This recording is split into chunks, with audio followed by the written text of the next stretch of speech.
নমস্কার বন্ধুরা, আজকে নিয়ে হাজির হয়েছি কাচকি মাছের সম্পূর্ণ নতুন একটি রেসিপি নিয়ে। কাচকি মাছ আমরা সাধারণত চচ্চড়ি অথবা বাটি চচ্চড়ি খেয়ে থাকি। এইভাবে একবার কাচকি মাছের এই ভর্তা বা বাটা রেসিপিটি করে খেয়ে দেখুন বন্ধুরা। গরম গরম ভাতে আর কিন্তু কিচ্ছু প্রয়োজন পড়বে না। আর ছোটো মাছ খাওয়া কিন্তু আমাদের শরীরের পক্ষে ভীষণ ভালো। আর বাড়িতে যদি কাচকি মাছ আসে তাহলে মনে হবে যেন বারবার এই ভর্তাটি করেই খাই। তো চলুন রেসিপিটি শুরু করা যাক। তো এখানে আমি 300 গ্রাম কাচকি মাছ নিয়েছি। মাছগুলো ভালো করে বেছে ধুয়ে পরিষ্কার করে নিয়েছি। এবারে মাছগুলো আমি নুন হলুদ দিয়ে মেখে নেব। তার জন্য নুন আর হলুদ গুঁড়ো দিয়ে দিচ্ছি। কাচকি মাছ আমরা সাধারণত কাঁচাই রান্না করে খেয়ে থাকি, যেহেতু খুব ছোট মাছ কড়াইতে দিলে ভেঙে যায়, তো সেই জন্য কাঁচাই রান্না করি। আমি যেভাবে আপনাদের ভেজে দেখাবো এইভাবে ভাজলে কিন্তু একটা মাছও ভাঙবে না। আপনারা দেখতে থাকুন। মাছগুলো নুন হলুদ দিয়ে মাখা হয়ে গেছে। কড়াইতে সর্ষের তেল দিলাম, যেহেতু ভর্তা অবশ্যই সর্ষের তেলে দিতে হবে। এবারে নুন হলুদ দিয়ে মেখে রাখা কাচকি মাছ দিয়ে দিলাম। দিয়ে প্রথমে গ্যাসের ফ্লেম হাইতে রেখে তারপরে আমি এই মিডিয়াম টু লো হিটে মাছগুলো ভেজে নিচ্ছি।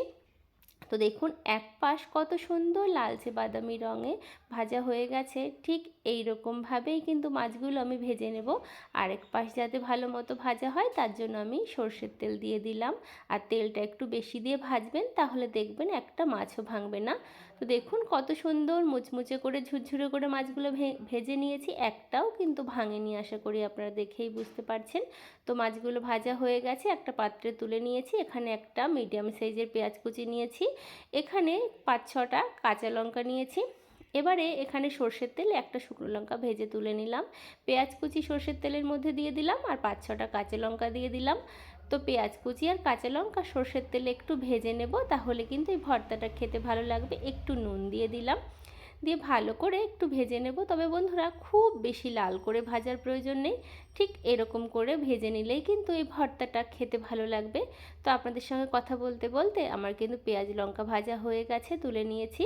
এবার এখানে একটা পাটা নিয়েছি, পাটার উপরে ভেজে রাখা কাচকি মাছগুলো দিয়ে বেটে নিচ্ছি। আর পাটায় বেটে যদি এই বাটা বা ভর্তাটি করা হয়, স্বাদ তো দ্বিগুণ হবেই, আর মুখেও কিন্তু লেগে থাকবে। তো আপনাদের সঙ্গে কথা বলতে বলতে আমার কিন্তু মাছগুলো বাটা হয়ে গেছে। এখানে শুকনো লঙ্কা পাটার উপরে নিয়ে একটু ডলে বেটে নিচ্ছি মিহি করে।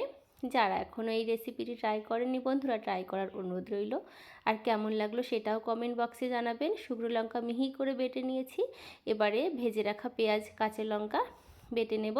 তো বন্ধুরা, আমার এই কাচকি মাছের বাটা বা ভর্তা রেসিপিটি যদি ভালো লাগে তাহলে অবশ্যই লাইক শেয়ার কমেন্ট সাবস্ক্রাইব করে পাশের বেল আইকনটা প্রেস করতে ভুলবেন না।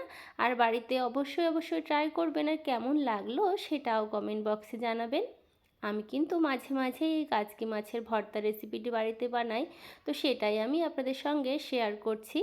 আর ছোট মাছ আমাদের চোখের পক্ষে কিন্তু ভীষণ ভালো।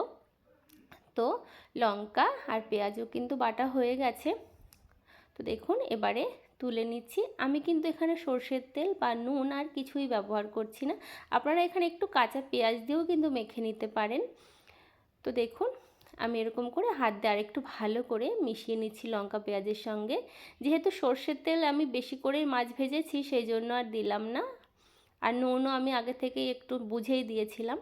তো আমার কিন্তু একদম বাটাটা রেডি হয়ে গেছে। দেখুন দেখতে কতটা সুন্দর লাগছে, না খেলে বুঝতেই পারবেন না খেতে কতটা সুস্বাদু হয়। এরকম একটি রেসিপি দুপুরে কিংবা রাতে যদি থাকে তাহলে এক থালা ভাত চেটে পুটে খেয়ে নেবেন, আর বাড়িতে মাছটি আসলে বারবার খেতে চাইবেন। তো আপনারা সকলে ভালো থাকবেন, আর আমার এই ভিডিওটি দেখার জন্য আপনাদের অসংখ্য ধন্যবাদ। আজ তবে বিদায় নিচ্ছি, টাটা।